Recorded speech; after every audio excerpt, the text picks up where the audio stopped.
Yaimim alias Imam Muslimin menjalani pemeriksaan di Satreskrim Polresta Malang Kota pada Selasa 7 Oktober 2025. Pemeriksaan tersebut terkait kasus dugaan pencemaran nama baik yang dilayangkannya terhadap pemilik akun TikTok Sahara Vibes. Adapun tim kuasa hukum membawa serta 40 item alat bukti berupa konten video dari akun TikTok terlapor yang dinilai berisi ujaran kebencian dan fitnah. Ia mencontohkan fitnah tersebut antara lain tuduhan bahwa kliennya adalah seorang cabul dan telah menghasut mahasiswa untuk berdemonstrasi di kediaman terlapor.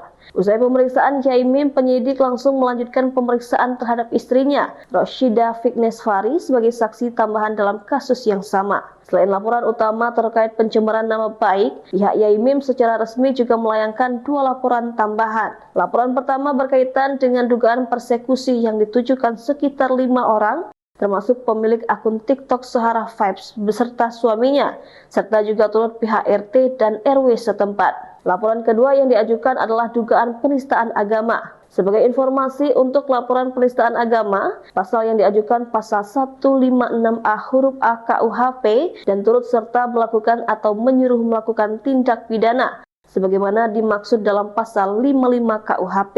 Sedangkan untuk pelaporan persekusi, pasal yang dilaporkan pasal 335 KUHP tentang perbuatan tidak menyenangkan yang disertai ancaman kekerasan atau paksaan. Lalu pasal 336 KUHP tentang ancaman pembunuhan dengan maksud menakut-nakuti, atau pasal 351 ayat 1 KUHP tentang penganiayaan yang mengakibatkan luka atau rasa. Pasal ketiga pasal 167 ayat 1 KUHP tentang memasuki perkarangan atau rumah orang lain tanpa izin dengan melawan hukum. Lalu pasal keempat pasal 406 ayat 1 KUHP tentang perusakan barang milik orang lain, termasuk pembakaran benda-benda di rumah korban. Terakhir ada pasal 55 KUHP tentang turut serta melakukan atau menyuruh melakukan tindak pidana. Download Tribun X sekarang, menghadirkan lokal menjadi Indonesia.